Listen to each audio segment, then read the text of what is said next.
രാമക്കൽമേട് പറഞ്ഞ സ്ഥലത്ത് നിൽക്കണം കേട്ടോ. നല്ലൊരു ഇതാണ് അപ്പൊ ഇതിനെ പറ്റി പറയാണെങ്കിൽ കുറെ ഇത് പറയാണ്ട്. അപ്പൊ എന്താ വെച്ചാല് ഇതിനെ പറ്റി സംസാരിക്കും. കാരണം എന്താ വെച്ചാല് ഇവിടെ വന്ന ഫുള്ള് പോയി. ഇവിടെ നല്ലൊരു ഇതാണ്. ബാക്കിൽ ഉണ്ടുണ്ട് അധികം അവിടെ ഉണ്ടാ ഉണ്ടിയും തക്കാലും ഒക്കെ ഉണ്ട് അവിടെ. ഫുൾ ടീമുണ്ട് അവിടെ. അപ്പൊ എന്താ വെച്ചാല് കുറച്ച് ആൾക്കാർ ഇതിന്റെ മുകളിൽ കയറാൻ കഴിയില്ല എന്ന് പറഞ്ഞാണ്ട് അടിയിൽ വെച്ച് വെച്ചു. ആ ചലഞ്ച് നമ്മൾ വന്നിട്ടുണ്ട്. എത്ര ഹൈറ്റിലാണെന്ന് പറഞ്ഞ 2000 ഹൈറ്റിലാണ്.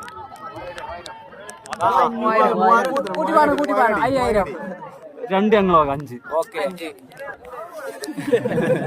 കമ്മി വരുത്താൻ പാടില്ല. ഓക്കെ, ഈ പാറമ്മ അടിക്ക് ചാടി കഴിഞ്ഞാൽ 13 സെക്കൻഡ് കൊണ്ട് മരിക്കുന്നില്ല. 13 സെക്കൻഡ് വരെ താഴത്താണ്. അതില് 4 സെക്കൻഡ് കൊണ്ട് അവിടെ അറ്റാക്ക്. പിന്നെ കാറ്റ്